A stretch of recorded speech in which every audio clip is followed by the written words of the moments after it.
Chinese President Xi Jinping met with U.S. President Barack Obama on the sidelines of the APEC meetings. The two leaders will also hold a state visit Wednesday.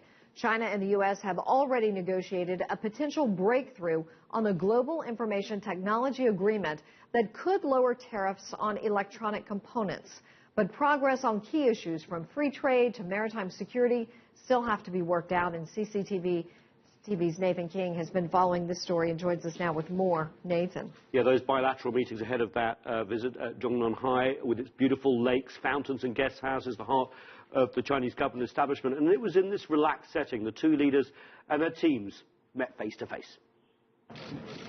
A relaxed and informal setting for the first face-to-face meeting between the two leaders since their California get-together last year. And reminiscent of that meeting, a walk alone, but still more bridges to cross.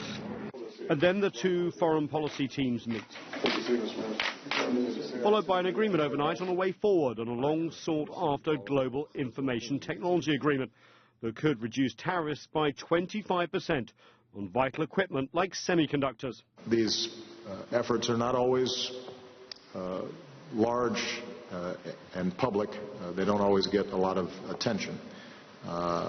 But they represent important strides in bringing our people closer together and making our economies stronger. When it comes to global trade, the two countries, however, have yet to agree, with the U.S. pushing for a 12-member trade pact called the Trans-Pacific Partnership that, for now, excludes China. And China getting APEC's leaders backing to form a regional trade plan that would seek to include all the APEC area economies. The approval of the roadmap symbolizes the start of the process of getting up the Asia-Pacific Free Trade Area and demonstrates the confidence and resolve of members of the Asia-Pacific Economic Cooperation to push forward regional economic integration. This is a historical decision, regional economic integration to a higher level. This bilateral meeting between China and the U.S. sets the stage for a state visit early Wednesday. Other breakthroughs could be announced, including an easing of military tensions close to China's coasts, progress towards a bilateral investment treaty, and joint action on climate change. So what will constitute success for China and the U.S. from this visit? Well, certainly, if they tick off all the boxes we just mentioned, climate change, trade, investment, a reduction of military tensions, then there will be a success.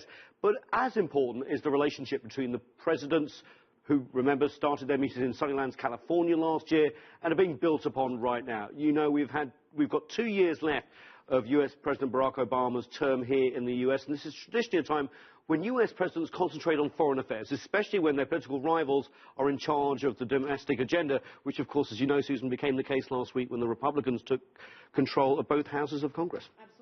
Regarding the military issue, there's been a pivot on that towards Asia. What's going to come out of this regarding the military? And a lot of distrust, even though there's been more military-to-military ties over the last few months and years. Remember, China went to the Rim of Pacific exercises, which are led by the U.S. for the first time this year. There's been more military exchanges. We've also seen some misunderstandings, close-in reconnaissance flights by U.S. aircraft off the Chinese coast. They say they're perfectly legal because they're in international waters. Chinese say they're provocative. Something needs to be done about that. The U.S. also suspicious of activities of China in the East and South China Seas. So there is talk about letting people know in advance about exercises, about surveillance, more early warnings, more hotlines. That would help increase, well, maybe not increase trust, but reduce mistrust and get people talking. But there's a whole slew of agreements coming out of this. We can see it as a success so far, but of course everything has to be implemented. Right, and now from here, many of these leaders heading over to the ASEAN summit, which we'll be talking about a little bit later. Absolutely. Thank you, Nathan King.